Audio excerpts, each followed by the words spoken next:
Hello, and welcome to History Unboring.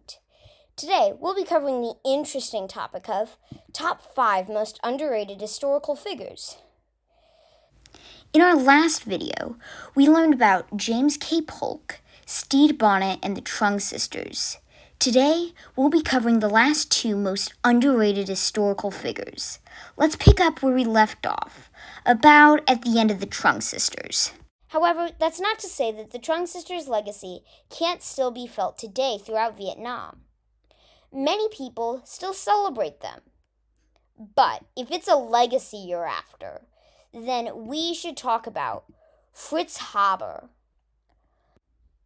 You see, back in Fritz Haber's day, the world was running out of nitrogen, a crucial resource for farmland. Thankfully, the problem wasn't that there was an absence of nitrogen.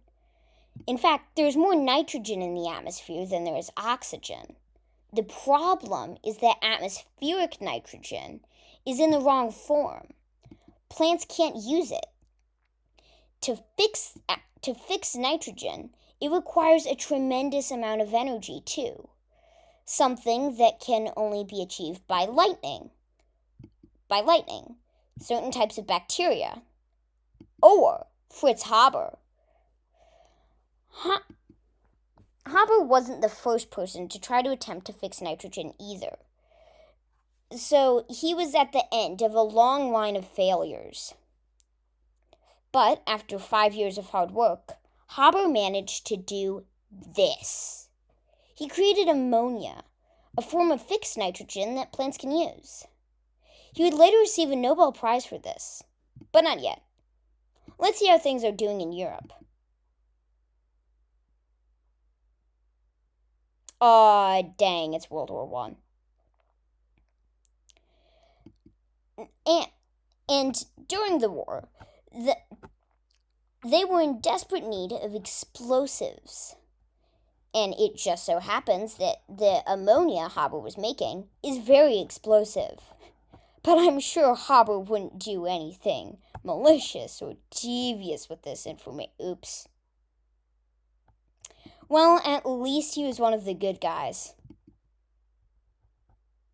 Oh, I forgot about that. That can't be good. Yeah, Haber also created chlorine gas, which was more dense than the air, so it stick to the ground, fell into Allied trenches, and would cause chemical reactions in the lungs that would make the Allied soldiers drown on dry land. Then, once the war ended and Germany lost, then Haber received his Nobel Prize. And the scientific community wasn't happy about it. And Haber, in fact, some people rejected their Nobel Prize because Haber got his. Okay, let's check in on Europe again.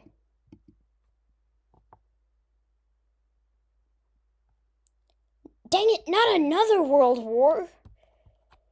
During World War II, while Haber didn't officially aid in this, the Nazis took Haber's work and they made a gas called Zyklon B. It was used in gas chambers during the Holocaust to execute many Jews. In fact, Haber himself was a Jew as well. Thankfully, Haber and many other German scientists were able to escape before the Nazis came. But still, talk about karma. Well then, I guess we should talk about this guy, Cassius Marcellus Clay. Probably the number 1 most underrated historical figure ever. Clay was born to a pretty famous family of notable politicians. some of whom were pretty famous. Like this guy. He's Henry Clay. And honestly, he probably deserves a video of his own.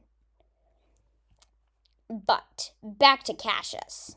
Cassius was no disappointment to the family when he became a politician in Tennessee. He made himself known as a staunch abolitionist. However, this was unpopular among many slaveholders, and he received some death threats. So he made sure to carry a knife on him at all times, which came in handy when a man with the last name of Brown made an assassination attempt on him. Clay pulled out his knife and then realized that the reason he was still alive was because the bullet hit the knife.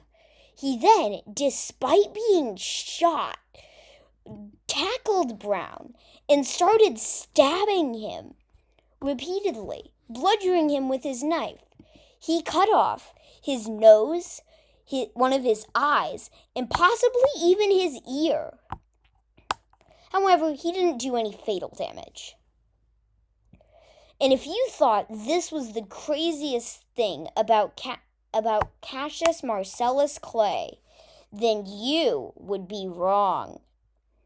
Because after this, Cassius became a captain in the Mexican-American War. Remember, the one that Polk started? After this experience, when he came home, he found himself at the center of a second assassination attempt by the Turner brothers. In the fight that ensued, Clay ended up stabbing Cyril Turner in the stomach. This ended up being Cyril's demise a few days later. The next chapter of Polk's life would be determined because Polk was one of the founding members of the Republican Party in Kentucky. Because what hasn't this guy done? Because of this, he became friends with Abraham Lincoln. Lincoln made him the ambassador to Russia. But before Clay could go to Russia, the Civil War broke out, and Washington, D.C. was under threat. So, Clay gathered a small group of 300 volunteers to defend the capital until federal troops could arrive. After which, Clay went to Russia, where he met Tsar Alexander II. And he was just in time to see him pass a decree which gave the serfs freedom, even though it didn't really do anything, and life continued as it normally did. And also, if you didn't know, a serf is kind of like a cross between a peasant and a slave. They're like a peasant, but technically their landlord owns them. So they don't really have freedom. But they're not really a peasant or a slave. They're different. Anyways, Clay, while in Russia, played a huge factor in gaining support from Russia during the Civil War. When Clay came home, he did a whole bunch of other stuff, and even installed a cannon on his house because of, assassination attempts.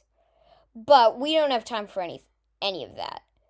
So this is where I end the video. Also, if you think that I messed up and there's someone more underrated that you know of that probably deserves to be on this video more than, say, Polk or the Trung sisters, let me know. Because there are so many underrated people in history, I might make another video. So, comment if you think you know someone who might be better. Also, like, subscribe, and I'll see you next time. Bye!